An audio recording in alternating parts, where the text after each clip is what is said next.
ये कहानी एक विधवा चिड़िया की है जो अपनी शादी के चंद महीनों बाद ही विधवा हो गई और उसके बूढ़े सास ससुर की जिम्मेदारी उसके कंधों पर आ गई।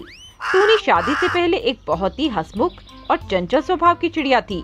वो जहाँ भी जाती थी अपने हंसमुख अंदाज से वहाँ की हवा में ताजगी और खुशी भर देती थी।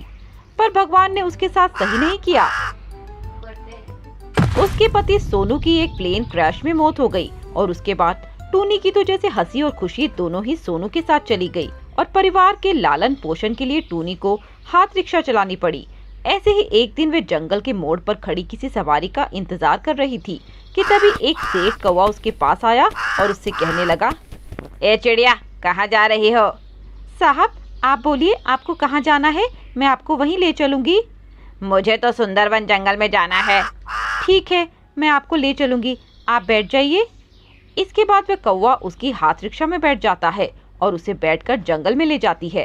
तभी रास्ते में टूनी को उसका मकान मालिक मिल जाता है और वह उससे पूछता है, और टूनी जी, आजकल तो आप दिखाई ही नहीं देती, कहाँ गुम हैं? वो सेठ जी, आजकल काम बहुत ज्यादा है ना, तो उसी में समय नहीं मिल पाता। काम इतना ज्यादा है तो कमाई भी अच्छी हो रही होगी, तो तुम मेरे पैसे क्यों नहीं देती? सेठ जी, मैंने आपको देने के लिए पैसे निकाले थे, पर वो सासू माँ की तबीयत अचानक से खराब हो गई तो वे बचाए हुए पैसे उसी में लग गए। अच्छा बहाना है, पर मेरे सामने नहीं चलेगा। चुपचाप कल मुझे मेरे पैसे दे दो, वरना घर खाली कर दो। पर सेठ जी, मैं इतनी जल्दी पैसे कहाँ से लाऊंगी? आप थोड़ा सा तरस खाइए हम पर। बहुत तरस खा लिया, अब और नहीं। तभी वह कौवा सेठ गुस्से में बोला, ए चिड़िया, चलना है तो चल, वरना मैं किसी और रिक्शा में चला जाऊंगा। खामखा यहाँ खड़ा करके मेरा समय बर्बाद कर रही है। अब तक तो मैं सुंदरवन पहुंच भी जाता। आप 1 मिनट रुकिए साहब, मैं अभी चलती हूँ। तभी वह चील मकान मालिक उससे बोलता है, ए तू ऐसे नहीं जा सकती, पहले बता मेरा किराया कब देगी, तभी तुझे जाने दूंगा। साहब थोड़ा तो रहम खाइए।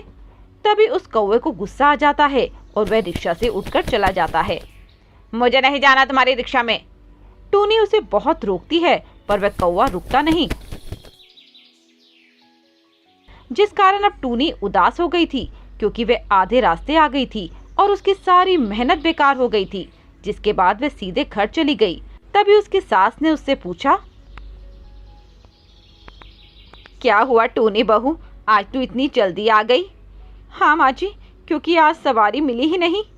अच्छा चल कोई नहीं, तू खाना खा ले। नहीं माँ जी, मेरा मन नहीं है, आप खा लीजिए। ये कहकर टूनी वहां से जाने लगती है, पर वो जैसे ही उठकर खड़ी हुई तो वह चक्कर खाकर गिर गई और उसके सास ससुर ने उसे देखा और वह बहुत चिंतित हो गए। देखिए ना, इसे क्या हो गया है। चुनमुन तुम चिंता न करो, मैं अभी बहू की नब्ज देखता हूँ। इसके बाद टूनी का ससुर चंपक टूनी की नब्ज देखते हैं। अरे चुनमुन, खुश हो जाओ क्योंकि तुम दादी बनने वाली हो। क्या सच में मैं दादी बनने वाली हूँ? हाँ चुनमुन, पर अब हमें बहू का ज्यादा ख्याल रखना होगा, उसे यह रिक्शा नहीं चलाने देना होगा। हाँ जी, मैं भी आपसे यही कहना चाहती थी, अच्छा हुआ जो आपने कह दिया। तभी टूनी को होश आ जाता है और एक खुशखबरी उसके सास ससुर टूनी को सुनाते हैं, पर टूनी ये बात सुनकर खुश नहीं थी। माँ जी, मैं खुश तो हूँ, पर यह सोचकर बहुत चिंतित हूँ कि मैं इसे कैसे भविष्य दे पाऊंगी, जहाँ हमारा ही कुछ पता नहीं। बहू तू चिंता मत कर, सब ठीक हो जाएगा, माता रानी सब ठीक कर देगी। हाँ माँ जी, बस माता रानी का ही विश्वास है। अगले दिन टूनी का मकान मालिक आकर उन्हें घर से निकाल देता है। मैंने कहा था ना, चलो अब यहाँ अपना बोरिया बिस्तरा उठाकर कहीं और चलते बनो। टूनी को घर से निकाल दिया जाता है। बेचारी टूनी फिर क्या करती, वह अपनी हाथ रिक्शा को उठाकर जंगल के अंदर चली जाती है कि तभी उसे सामने के पेड़ पर खाली और टूटी फूटी झोपड़ी दिखाई देती है। माँ जी, ऐसा करते हैं, हम उस झोपड़ी में ही रह लेते हैं जब तक घर का कोई इंतजाम नहीं हो जाता। ठीक है बहू। इसके बाद वे झोपड़ी में जाते हैं। वहाँ बहुत गंदगी थी, उसमें जगह जगह जाले लगे हुए थे। फिर उन्हें देख टूनी उस घर की सफाई करती है और सफाई करने के बाद वे अपनी रिक्शा उठाकर बाजार में जाने लगी कि तभी उसकी सास ने उसे रोका। बहू तू अब ये काम छोड़ दे, अब तो वैसे भी तू माँ बनने वाली है, ये काम बहुत भारी है। नहीं माँ जी, मैं कर लूंगी, आप मेरी चिंता मत कीजिए। टूनी के सास ससुर उसे लाख मनाने की कोशिश करते हैं, पर टूनी नहीं मानती और अपनी रिक्शा उठाकर जंगल के मोड़ पर चली जाती है और सवारी आने का इंतजार करती है। शाम होने को आई थी, पर उसे कोई सवारी नहीं मिलती। हे माता रानी, पता नहीं अब क्या होगा। रोज की कमाई से ही घर चलता था, आज कोई कमाई नहीं हुई। अब मैं घर राशन कैसे खरीद पाऊंगी। इसके बाद टूनी उदास होकर घर चली जाती है। आ गई बहू तू? हाँ माँ जी, पर मुझे माफ कर दीजिए, मैं घर के लिए राशन नहीं ला पाई। कोई नहीं बहू, तेरे ससुर जी पहले ही राशन ले आए हैं। पर माँ जी, पापा जी के पास पैसे कहाँ से आए? बहू, वो तेरे पापा जी ने अपनी घड़ी बेची और राशन ले आए। पर माँ जी, उनको अपनी मनपसंद घड़ी बेचने की क्या जरूरत थी? बहू, घड़ी तो बाद में भी खरीदी जाएगी। पर माँ जी, पर वर कुछ नहीं, अब तू आके खाना खा ले। टूनी सभी के साथ खाना खाती है। फिर अगली सुबह वे माता रानी के मंदिर जाती है। हे माता रानी, कृपा करो, मुझे थोड़ी सी हिम्मत दो ताकि मैं इन हालातों से लड़ सकूं और अपने सास ससुर की सेवा कर सकूं। अब तो मेरे अंदर जो बच्चा पल रहा है, मुझे उसकी भी फिक्र है। तो माता रानी, आप रक्षा करें मेरे परिवार की और मेरे बच्चे की। टूनी माता रानी की बहुत बड़ी भक्त थी। वह हर शुक्रवार को माता रानी का व्रत भी रखती और फिर उसने माता रानी का व्रत रखा हुआ था और मंदिर से जाने के बाद वह अपने घर जाने लगती है। बहू, आजा, नाश्ता कर ले। नहीं माँ जी, मैं खाना नहीं खा सकती। पर क्यों बहू? माँ जी, मैंने माता रानी का व्रत रखा है। पर बहू, इस हालत में तुझे व्रत रखने की क्या जरूरत है? पर माँ जी, मैं व्रत हमेशा से रखती आई हूँ, तो आज ये कैसे हो सकता था कि मैं व्रत न रखूं? हे माता रानी, यह तो मेरी सुनने वाली नहीं है, पर आप ही इसकी रक्षा करना। ठीक है माँ जी, माता रानी ने आपकी सुन ली, अब मैं चलती हूँ।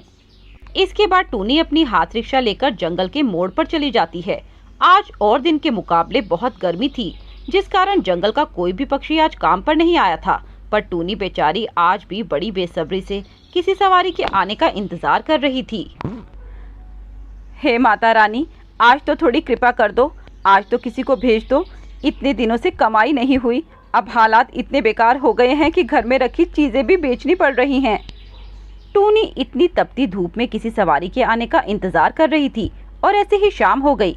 भूख के मारे टूनी को चक्कर आने लगे कि तभी एक कबूतरी उसके पास आई और वह देखने में बहुत सुंदर और नरम स्वभाव की लग रही थी और उसने बड़ी ही विनम्रता से टूनी से पूछा, अरे चिड़िया रानी, मुझे सुंदरवन के माता रानी के मंदिर जाना है, तो क्या तुम मुझे ले चलोगी? टूनी ने उसकी ओर देखा। हाँ मेम साहब, आइए ना, मैं तो वैसे भी सुंदरवन की हूँ और मुझे भी माता रानी के मंदिर जाना है। अच्छा, फिर ये तो बड़ी अच्छी बात है, चलो। इसके बाद वह कबूतरी टूनी की रिक्शा में बैठ जाती है और टूनी उस रिक्शा को खींचकर जंगल की ओर ले जाती है। पर आज टूनी को अपनी रिक्शा हमेशा से थोड़ी हल्की लग रही थी। ऐसा लग रहा था कि जैसे उस रिक्शा में कोई बैठा ही ना हो। तभी टूनी ने यह बात उस कबूतरी से पूछ ली, लगता है आप कुछ खाती नहीं है, बड़ी हल्की हैं आप। नहीं नहीं, मैं खाती हूँ, पर क्या करूँ, शरीर को कुछ लगता ही नहीं। अच्छा, वैसे आप इस जंगल की लगती नहीं, आप किसी दूसरे जंगल की हैं? कबूतरी ने हंसते हुए बोला, नहीं नहीं, मैं तो इसी जंगल की हूँ और 1000 वर्षों से मैं यहीं रह रही हूँ। टूनी ने जब 1000 वर्ष सुने तो वह चकित रह गई। अरे, मैं तो मजाक कर रही हूँ, वैसे तुम ये हाथ रिक्शा क्यों चलाती हो? इसके बदले कोई मोटर वाली रिक्शा क्यों नहीं ले लेती? मेम साहब, मैं तो ले लेती, पर मेरे पास इतने पैसे नहीं हैं, इसीलिए मजबूरी में जो है उसी से काम चला रही हूँ। कोई नहीं चिड़िया, तुम्हारे दुख भरे दिन जल्दी ही खत्म हो जाएंगे। ऐसे ही बात करते हुए टूनी मंदिर पहुंच जाती है। ये लीजिए, आपकी मंजिल आ गई। इसके बाद वह टूनी को कुछ पैसे देकर वहां से चली जाती है। उसके बाद टूनी माता रानी का दर्शन कर और उनका प्रसाद खाकर घर आ गई। और जब वह घर आकर उसने अपना बटुआ देखा तो पाया उसके बटुए में तो बहुत ही कीमती हीरे पड़े हुए थे। अरे, ये हीरे कहाँ से आ गए? तभी उसको कबूतरी के द्वारा कही बात याद आ गई और वो जैसे ही घर से बाहर निकली तो उसने देखा उसकी हाथ रिक्शा एक बड़ी मोटर रिक्शा में बदल गई। और जैसे ही टूनी ने फिर से पलटकर अपने घर में पैर रखा तो उसकी वह टूटी फूटी झोपड़ी भी सोने के सुंदर से घर में बदल गई थी। ये सब माता रानी का ही चमत्कार है। आज वही मेरी रिक्शा पे बैठी थी, पर मैं कैसे उन्हें पहचान नहीं पाई। इसके बाद टूनी को फिर कभी दुख भरे दिन देखने नहीं पड़े और जब उसकी बेटी हुई तो टूनी ने उसकी परवरिश में कोई कमी नहीं छोड़ी।